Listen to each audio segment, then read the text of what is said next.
మోకాళ్లలో గుజ్జును పెంచి నొప్పిని తగ్గించి సర్జరీని దూరం చేసే ఫ్రీడమ్ వాక్. నమస్తే, వెల్కమ్ టు సుమన్ టీవీ. ప్రస్తుతం మనతో పాటు ఉన్నారు ప్రముఖ రాజకీయ విశ్లేషకులు చంద్ర శ్రీనివాస్ గారు. నమస్తే సార్. నమస్కారం అండి. సో మొత్తానికి పార్లమెంటు భవనంలో ఎన్డీఏ కూటమి సమావేశం జరిగింది. ఈ సమావేశంలో ప్రధానమంత్రి మోదీ గారు పవన్ కళ్యాణ్ని ఉద్దేశిస్తూ చేసినటువంటి వ్యాఖ్యలు ఇప్పుడు చాలా హాట్ టాపిక్గా కనిపిస్తున్నాయి మనకి.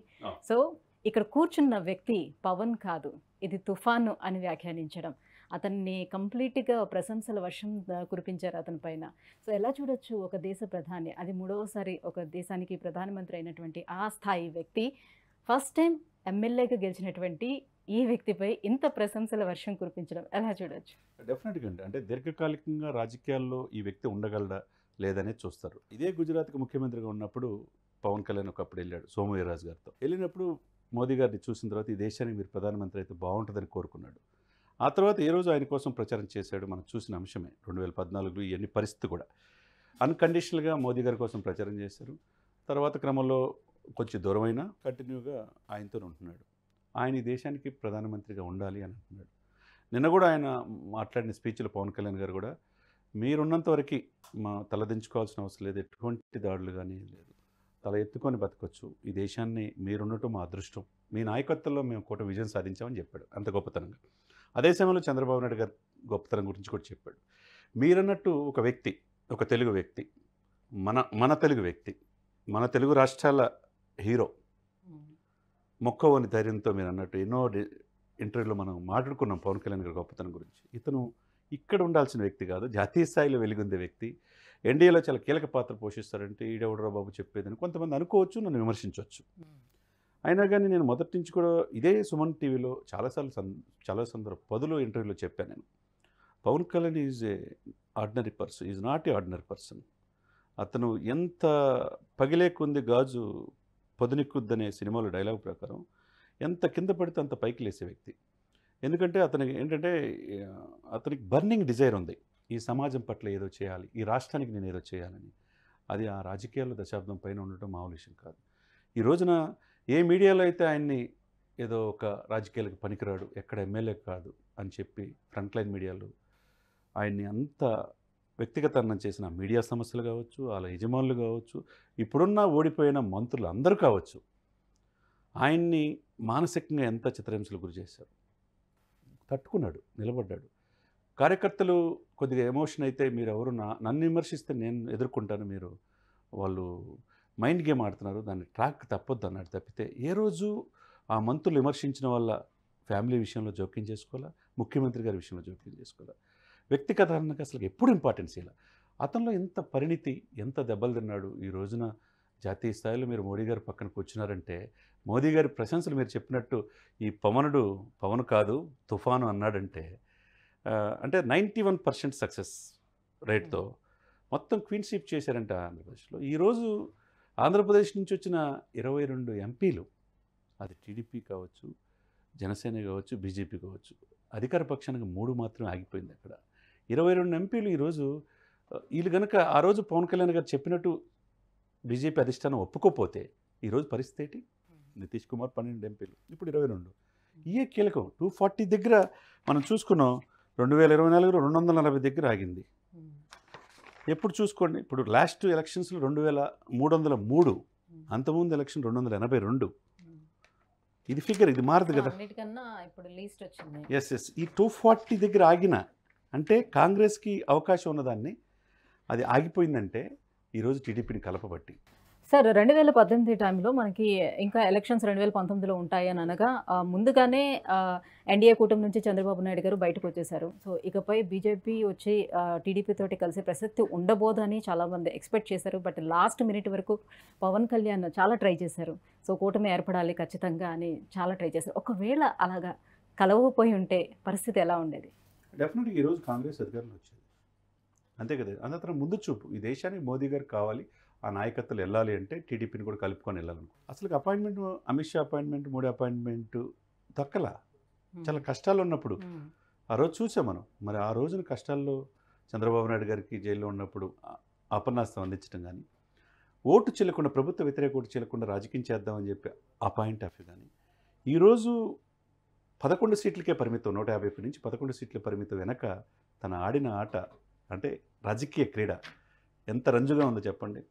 ఉత్తరాంధ్రను మొత్తం ఊడ్చేశాడు, కోస్తాని కుమ్మేశాడు, రాయలసీమలో రచ్చరచ్చ చేసి ఈ రోజున 11 సీట్లకే పరిమితం చేయటం అంటే నేను అధపాతాలను తొక్కపోతే నా పేరు పవన్ కళ్యాణ్ అంటే ఎంత గట్స్ ఉండాలి. ఆ వ్యక్తిని ఎన్ని దెబ్బలు తగిలితే అంత కాన్ఫిడెంట్ వస్తుంది.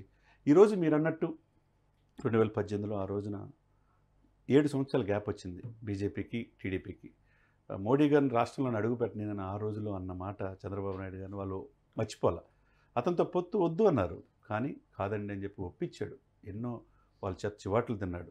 కానీ ఈ రోజున 9 మంది పార్లమెంట్ల హాల్లో ఉన్నప్పుడు దాని ఆపోజిట్ గెలిచిన ఎంపీలు, మంత్రులు, మాజీ మంత్రులు, 15 రాష్ట్రాల ముఖ్యమంత్రులు ఉంటే అక్కడ పవన్ కళ్యాణ్ ఉద్దేశించి ఒక తెలుగు వ్యక్తిని ఉద్దేశించి పార్లమెంట్ సెంట్రల్లో మోదీ గారు ప్రశంసించారంటే ఎంత గొప్ప వ్యక్తో, ఎంత గొప్ప జాతీయ స్థాయి ఎదిగాడో ఎన్డీఏలో మనం అర్థం చేసుకోవచ్చు.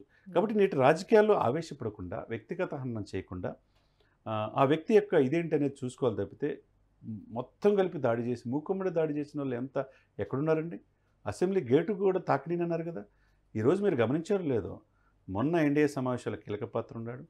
ఆ తర్వాత అన్న దగ్గరికి వచ్చాడు, ఆశీస్సులు పొందాడు. మళ్ళా వెళ్ళి నిన్న పార్లమెంట్ సెంట్రల్లో ఉన్నాడు, మాట్లాడాడు. మళ్ళీ రాష్ట్రపతి దగ్గరికి వెళ్ళేటప్పుడు కూడా ఆ బృందంతో మా నాయకుడిగా మోదీ గారిని 3వ ఎన్నుకుంటున్నామని చెప్పేసి ఆ యొక్క ఏదైతే వీళ్ళందరూ కూడా సంతకాలు పెట్టిన ఎంపీ లెటర్లు కూడా ఇచ్చారంటే ఆ తర్వాత గెజిటెడ్ నోటిఫికేషన్ ప్రధానమంత్రిగా ప్రమాణ స్వీకారానికి రేపు సాయంత్రం వచ్చిందంటే మనం అర్థం చేసుకోవాలి. అంటే ఒక తెలుగు వ్యక్తి జాతీయ స్థాయిలో ఈరోజు నేషనల్ మీడియా కావచ్చు, తెలుగు మీడియా కావచ్చు, is the trouble shooter, man of the match, man of the series. నిన్న ఆ సభలో మాట్లాడినటువంటి పవన్ కళ్యాణ్ ప్రస్తావించినటువంటి అంశం ఏంటంటే 2014 సమయంలో కూటమితోటి వెళ్ళి మేము విజయం సాధించాము. అట్ ద సేమ్ టైం ఇప్పుడు కూడా 2024 ఎలక్షన్స్లో కూటమితో వెళ్ళి ప్రభంజనం సృష్టించామని అన్నారు. ఇక్కడ వరకు బాగానే ఉన్న 2014లో కూటమితో వెళ్ళి విజయం సాధించినప్పటికీ కూడా పవన్ కళ్యాణ్కి ఆ తర్వాత ఎటువంటి ఇంపార్టెన్స్ ఇవ్వకపోవడంతో కూటమి నుంచి బయటకు వచ్చేసారు. అందుకే 2019లోని ఆయన ఓన్గా వెళ్ళారు, ఎవరికి వాళ్ళే అని అన్నట్టుగా. సో ఇప్పుడు అందరిలో ఉన్నటువంటి ఉత్కంఠ ఏంటంటే మళ్ళీ ఈ 2004లోని ప్రభంజనం సృష్టించారు కూటమితో వెళ్ళి. ఇప్పుడు ఎటువంటి ఇంపార్టెన్స్ ఉంటుంది, ఎలాంటి పదవులు ఇచ్చే అవకాశం ఉంటుంది, మళ్ళీ అటువంటి తీరుని మనం చూస్తాము. అసలు దీంట్లో డౌట్ పడాల్సిన అవసరం లేదు. అప్పుడు పవన్ వేరు, ఇప్పుడు పవన్ వేరు. దశాబ్దంలో చాలా దెబ్బలు తిన్నాడు, ఇప్పుడు స్థితప్రజ్ఞుడిగా ఎదిగాడు. ఆయన తెలుసు ఏం చేయాలో. 2014లో నాకు పదవికాంక్ష లేదు, అనుభవం ఉన్న వ్యక్తి రాష్ట్రానికి ముఖ్యమంత్రి కావాలని అన్కండిషనల్గా బీజేపీ, టీడీపీ, జనసేన కలిపి పోటీ చేశారు. చంద్రబాబు నాయుడు సీఎం చేశారు. ప్యాకేజీకి ఒప్పుకున్నాడన్న ఉద్దేశంతో విధానపర నిర్ణయాలతో విభేదించాడు. 2019లో విడిగా పోటీ చేశాడు, ఓడిపోయాడు. కానీ ఇంకొకరైతే పార్టీ మూసేసుకునేవాళ్ళండి. చిత్తశుద్ధితో ఈ రోజున 2024లో ఉంటే 2024లో ఆటంతా ఆడింది పవన్ కళ్యాణ్. ఇప్పుడు పవన్ కళ్యాణ్ గారు గెలిచింది 100% సక్సెస్ రేటు. 21 మంది మీరు చూసుకుంటే ఎమ్మెల్యేలో మొత్తం కూడా 15 మంది ఎమ్మెల్యే 40,000 పైన ఓటు మెజార్టీ. 15 మంది. హయ్యెస్ట్ 81,870 పంచకల్ రమేష్, నాయకుడు 70,000 మెజార్టీ. ఇక్కడ జగన్మోహన్ రెడ్డి గారు 65,000కి పడిపోయాడు, లక్ష ఉండాల్సిన వ్యక్తి. దీన్ని బట్టి అర్థం చేసుకోవచ్చు ఎంత సక్సెస్ రేట్ ఈ దగ్గర ఉంది. 2 ఎంపీలు, 21 మంది ఎమ్మెల్యేలు, ఇంత మెజారిటీ ఉండి ఇతనికి ప్రాధాన్యత తగ్గిస్తాడని అనుకోవాల్సిన అవసరం లేదు. అదేవిధంగా పవన్ కళ్యాణ్ గొప్పతనం ఏంటనేది చంద్రబాబు నాయుడు గారికి తెలుసు. ఈయనకి మంచి ప్రాధాన్యత తనతో పాటు సరి సమానంగా ఈ పార్టీ ఎదగటానికి అవకాశం ఉంటుంది. ఈ పార్టీలో కష్టపడిన వాళ్ళకి ఒక 3-4 మంత్రి పదవులు వస్తాయి, ఒక స్పీకర్ వచ్చే అవకాశం ఉంది, ఒక డిప్యూటీ సీఎం వచ్చే అవకాశం ఉంది, చాలా ఉన్నాయి. దాని గురించి వరి కావాల్సిన అవసరం లేదు. 1/3 తర్వాత నామినేట్ పోస్ట్ కూడా ఇస్తారు అని చెప్పేసి అన్నారు. ఎవరైతే ఈయన వదిలిపెట్టి పోతిని మహేష్ లాంటి వాళ్ళు కావచ్చు, మిగతా వాళ్ళు మనుక్రాంతి రెడ్డి ఇటువంటి వాళ్ళు ఈయన విమర్శించి వెళ్ళారు. వాళ్ళ పాపం తినటానికి అవకాశం ఉండి కూడా ఆ లడ్డు దక్కకుండా పోయిందని అనుకోవాలి. వాళ్ళ పాపం అన్లక్కీ అనేది మనం అనుకోవాలి. రైట్. అంటే ఇప్పుడు ఎవరైతే సీట్ ఆశించారో జనసేనలో ఆ సీట్ రాని వాళ్ళు, కాంప్రమైజ్ అయిన వాళ్ళకి కూడా భవిష్యత్తులో ఏదైనా ఒక పదవి వచ్చే అవకాశం ఉంటుందా? అది ఎమ్మెల్సీ కావచ్చు, వారి ప్రాధాన్యతను బట్టి. ఇప్పుడు తమ్మిరెడ్డి శివశంకర్ గారు జనరల్ సెక్రటరీ ఉన్నాడు, ఆయన కమర్షియల్ ట్యాక్స్లో గ్రూప్ 1 ఆఫీసరు, కమిషనర్ సాయి అధికారి, పెందుర్తి వస్తారు అనుకున్నాడు, రాలేదు. ఆయనకి ఎమ్మెల్సీ ఇస్తారు. అటువంటి లేకపోతే బొలిశెట్టి సత్య, ఇటువంటి వాళ్ళు మొదటి నుంచి ఆయనతో నడిచే వాళ్ళు చాలామంది ఉన్నారు, వీర మహిళలు ఉన్నారు. వాళ్ళకి సరిసమాన ప్రాధాన్యత అన్నీ పవన్ కళ్యాణ్కి తెలుసు. ఎవరు మొదటి నుంచి కష్టపడ్డారు, ఎవరు నా ఎమ్మటి ఉన్నారు, కష్టాల్లో ఉన్నారనేది. కాబట్టి కష్టం ఎరిగినవాడు, తెలిసినవాడు నాయకుడు అవుతాడు. ప్రజలకి, ప్రభుత్వానికి దూరంగా ఉన్నవాడు మాజీ అయిపోతారు అనే దానికి ఈ పరిణామాలు మనం తెలుసుకోవచ్చు. Right. Thank you so much sir, ఈ అంశంపై స్పందించినందుకు థ్యాంక్ యూ. సుమన్ టీవీలో మీ పర్సనల్ అండ్ బిజినెస్ ప్రమోషన్స్ కోసం కింది నెంబర్కి కాంటాక్ట్ చేయండి.